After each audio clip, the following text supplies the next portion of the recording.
New details in the investigation into that fatal shooting of cinematographer Halyna Hutchins.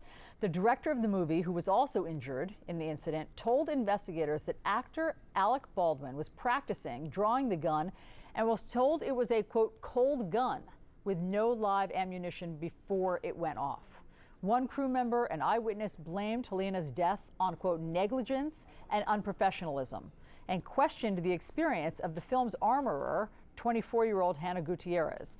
In a Facebook post, he wrote, quote, to save a dime, sometimes you hire people who are not fully qualified for the complicated and dangerous job, and you risk the lives of other people who are close and your lives as well. CNN's Lucy Kavanaugh joins me now from Santa Fe, New Mexico. So, Lucy, what more are you learning about these previous gun incidents we're hearing about on set?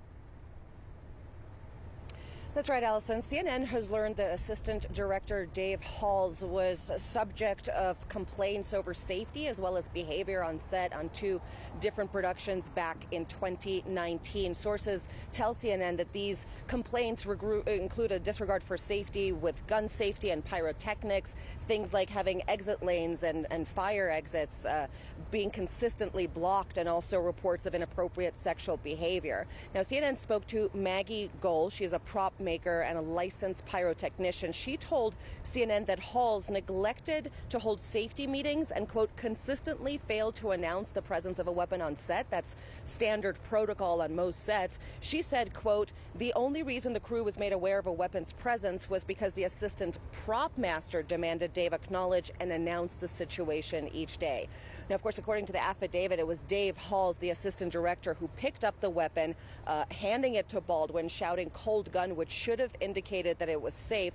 That weapon was prepared by Hannah Gutierrez. She's 24 years old, the daughter of legendary gunsmith Thel Reed.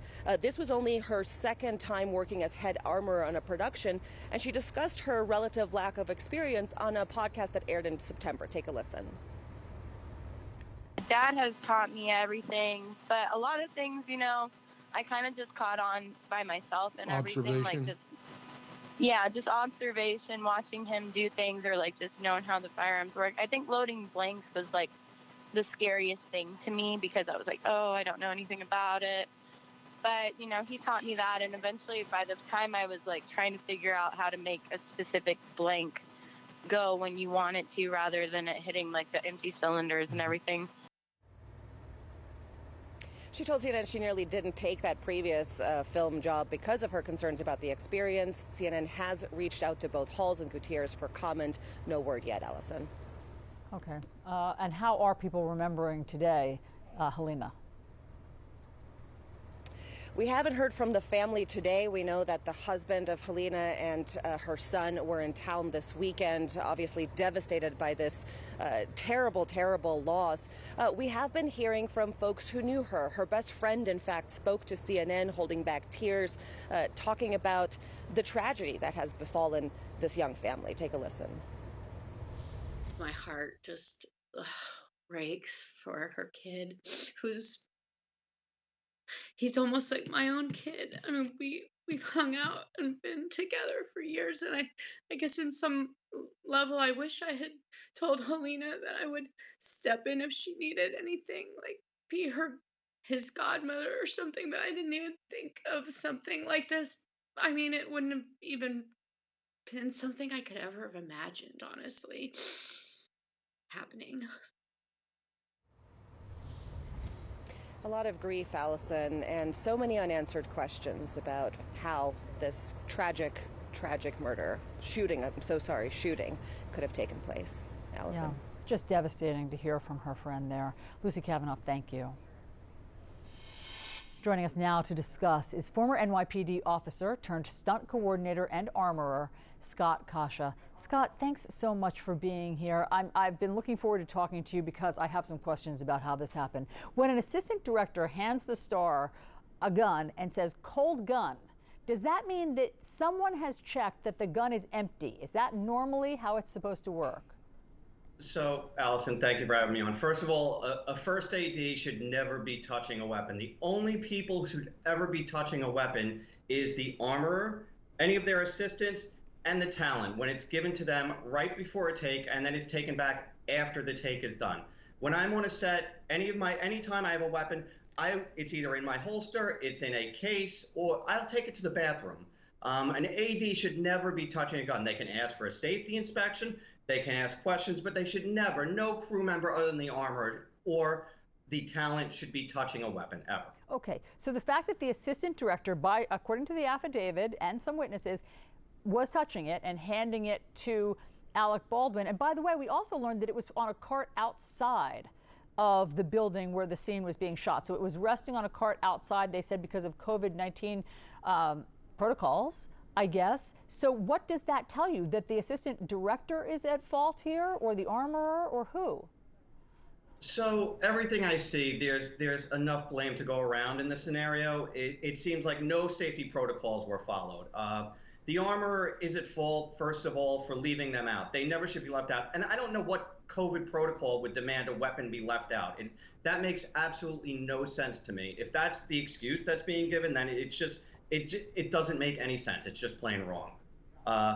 And I think, yes, that the AD has definite liability because he picked a gun up that he did not know was safe.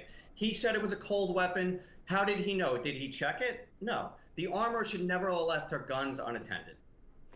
When you, as an armorer, hand a gun to the talent in a movie, do you check the chamber? I mean, forgive me if I'm using the wrong language, but do you open it up and look in that gun and make sure there are no blanks or live ammunition in there?